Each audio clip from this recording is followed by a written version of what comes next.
I just wrote a blog post about how do you stop attracting people that don't love you and you're not interested in, or they don't want what you want. How do you stop doing that? Well, it's not an easy answer, but here's my perspective. I spent so much time, so much wasted energy about trying to figure out why people did or didn't do what they do.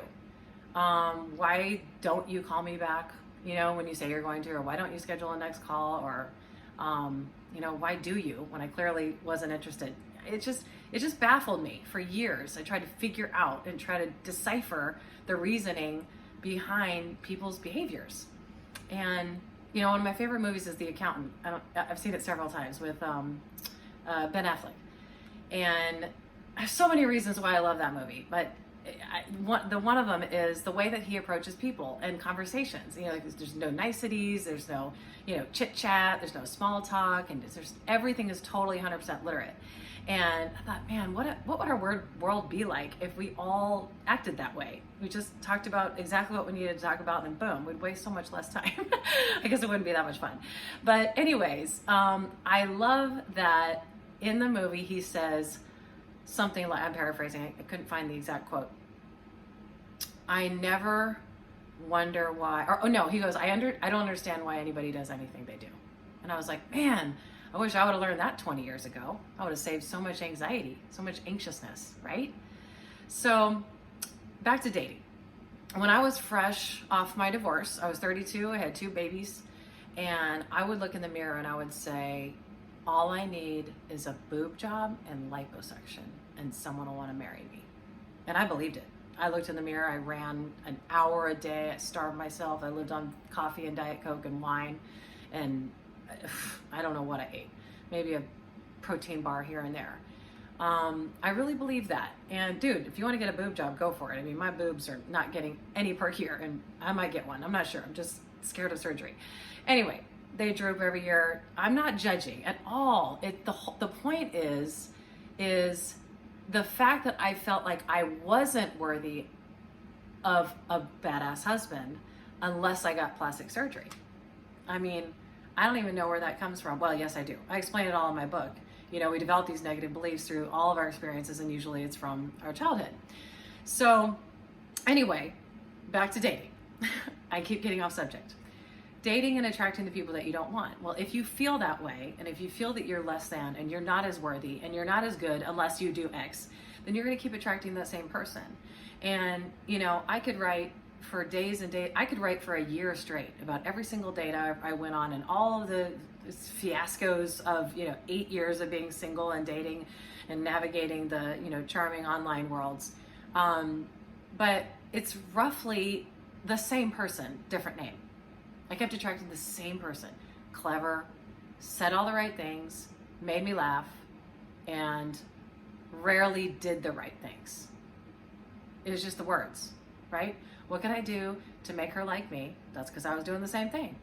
And I was listening to a podcast. Oh, what's his name? He said, when you first meet someone, you send in your representative. I love that. I was like, oh, that's what I did. I totally sent in my representative. I sent in the person that I thought that he would like. I sent in the person, I try to, be likable and lovable and fun and get attention and, all those things. I just, I wanted to be liked. I wanted to, be wanted. I didn't date very much before my first husband. So I had no idea what I was getting myself into at age 32 when I started dating. So as I went on, and there's nothing wrong with anybody we attract, they're all just teachers. As soon as I really focused on that and focused on the lessons that I learned, then that huge shift changed everything. It changed everything. And then I thought, all right, why do I keep attracting people that are not honest? Gee, I wonder why that would be. Why would that be? That one doesn't tell the truth. That one doesn't tell the truth. That one's a liar. Over and over and over again. And damn it, the answer is in the mirror. It's because if you're not honest and vulnerable, you're just going to keep attracting people that are not honest and vulnerable. Don't you want a husband that tells you the truth, the good, bad, and the ugly, everything about his past, everything he's afraid of, everything he's done that he's not proud of, And not just the good stuff. Don't you want a husband that tells you the truth all the time about everything? Someone you can trust? Well, you have to trust yourself, and you have to be honest. You have to say everything. Everything that you're not proud of, show every side of you, both sides of the same coin. That stuff that you think is bad or you regret or you wish you hadn't done, we all have that. Oh my God, my list is like freaking a whole novel. That's a whole nother book in itself. But so everybody has that, so it's okay. So if you want to attract someone who's honest, you have to tell the truth. You have to be yourself, and you have to know yourself. I was totally hit in the gut when I saw that movie, The Runaway Bride with Julia Roberts. I was like, oh my God, I'm Julia Roberts. I have no idea how I even liked my eggs. I have no idea. I would just do everything that whoever I was saying liked to do. That was fine. I get him to talk about himself, and I would do what he likes. And, I'm kind of a chameleon. I like to do everything, so it really doesn't matter to me. And that just kept me in the pattern of attracting people that don't like what I like to do, and they don't want what I want.